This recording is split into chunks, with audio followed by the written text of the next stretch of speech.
So my Notorious trial assignment is on the Menendez brothers, and today I'll be discussing the trial of the Menendez brothers. One of the most controversial cases in American criminal law history, or I guess criminal cases in American history, involving family murder, sorry, life sentences, wealth, and sexual abuse that stems from a young age. So what happened? The crime was committed on August 20th of 1989. The victims were parents Jose and Kitty Menendez.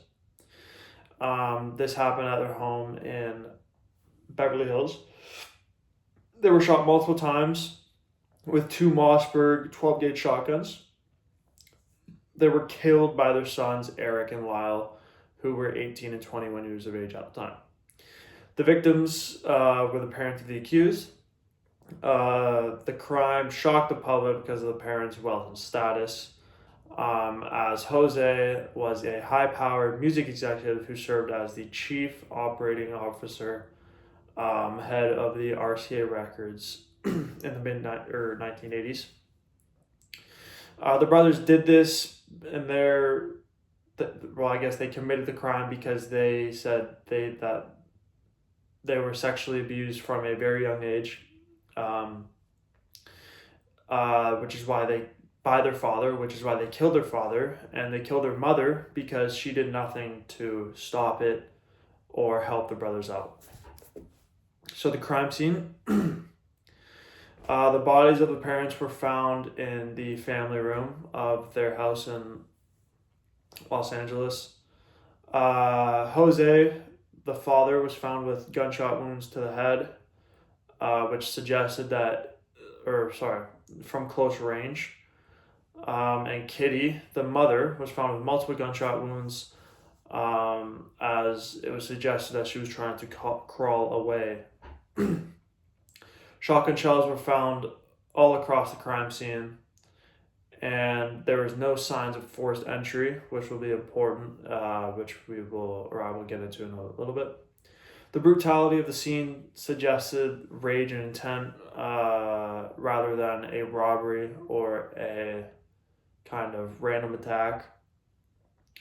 The Menendez brothers were identified as the perpetrators as time went on, due to a confession Eric made to his psychologist, which was then reported to police by the psychologist's girlfriend, which was in a CBS article. That's where I got that. So some theories about the crime. So on the prosecution side, it was planned, and they wanted to kill their parents because of the inheritance that they would get, which will be very important later, about leading to the arrest. And for the defense, the killings were built out of fear and years of being abused, and scared of their parents from sexually abusing them from their father, and obviously again their mother not helping them at all. The shotguns used in the killing was purchased illegally with a fake ID at a Big Five sporting goods store. After they killed their parents, they disposed of their their bloody clothes and the guns. This is the brothers, not the parents. Sorry, I just need to clear that up. They disposed of their own clothes and the guns, which obviously suggests that they were trying to hide the evidence that they killed their parents. From the start, investigators questioned whether this is a cold-blooded murder or an act of desperation to escape from their parents, and the horrible memories comes back whenever they see them. Begs the question, was this more of a psychological kind of kill, or was this more just out of spite and pure anger? What I mean by that is killing your parents because of how much hatred you have for them versus killing your parents because of the memories that get brought up every single time you see them and think about them, about the horrible things that they've done to you. and kind of how that kind of messes with your brain psychologically. So moving on to the evidence, as you can see a picture here from the show Monsters, the Menendez brothers story. In 2024, Eric and Lyle both revealed to the psychologist about what they did, with Eric revealing it first, talking about the killing, obviously. After they committed the crime with the money, they went on a very generous shopping spree, which we can see a very good proof of evidence with a piece of memorabilia in a little bit. When being questioned and interviewed by the police, the statements were not lining up the more and more they talked. Obviously, a little crack and stuff like that being sifted through their stories. The shotguns were bought before the murders. That correlated with the 12-gauge shotgun cases at the crime scene, so it kind of further pushed the idea that it was them.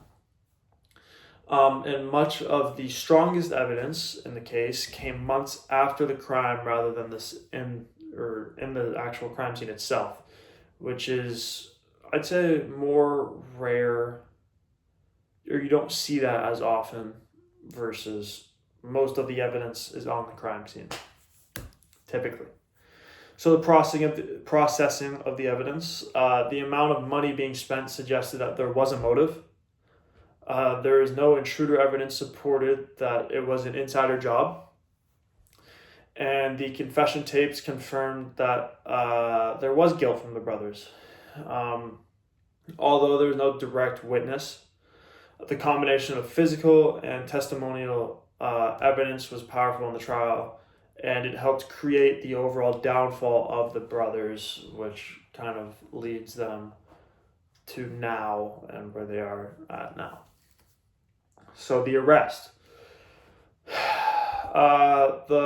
Obviously Eric first confessed to his psychologist about the murder, and then Lyle followed suit, and the psychologist's girlfriend reported it to the authorities. It was initially ruled as a mob-style hit, and there was little suspicion that the brothers did it in the first place. Authorities then arrested the Menendez brothers in March of 1990. This case might honestly have never been figured out and kind of solved without the confession tapes that the brothers made, because of the technological differences from 1990 to today, in the sense of like forensics and how far advanced we have become today. So the prosecution's case. So it was highlighted the spending spree and the lavish, spending after the murder, as you can see here on slide number 8. On the right hand side, you would see a Mark Jackson NBA kind of card, and to the left of Mark Jackson, sitting courtside, are the Menendez brothers. So in a way, it's kind of proof of, first of all, those tickets aren't cheap, and it shows kind of how they're getting the money and stuff like that. The murders were premeditated, and the crime scene was altered to kind of make it look like it was a burglary in a way. The motive was to inherit the $14 million from their parents, and they used confession tapes heavily against them in court. The prosecution painted the brothers as greedy and manipulative. As an example, like I just stated, this Mark Jackson card, you can see the brothers sitting to the left side of him. Again, which further proves that they were spending a lot of money at that time. For the defense, the brothers endured a lifetime of physical, emotional, mental, and sexual abuse from their father, and again, their mother, and they were helping. Killings were motivated by fear and money, and their parents controlling them for years and not being able to do certain things. The abuse was explained and defended as a mental state, kind of, I guess, a lot of what we see today in a way. And expert psychologists testified about why they did, and I guess how they did it. This was one of the first major trials in American kind of law. I don't know about globally, but I know American. That sexual abuse, the victims were male instead of female. Obviously, that doesn't happen a lot. It is usually the other way around. Was discussed publicly, and there was obviously a lot of debate about what actually happened and what was right and wrong. So the verdict, in 1996, both brothers were charged with conspiracy to murder and first-degree murder. Their sentence, so they were initially sentenced to life imprisonment without the possibility of parole. The judge rejected the abuse as legal justification, and in 2025, they had a retrial to where their sentence was reduced to 50 years to life. So, despite the public debate, the court ruled the killings were intentional and planned. Hence, the retrial didn't go to plan.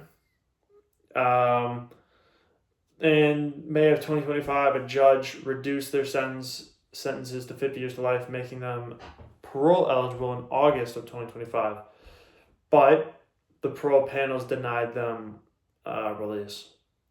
And as you can see in the slide number 10, on the right-hand side, you can see what the brothers look kind of like now. This was on the left, is the picture was taken in 2016, a decade ago, and on the right, the picture was taken in 2018. Finally, you can see my sources here. Thank you.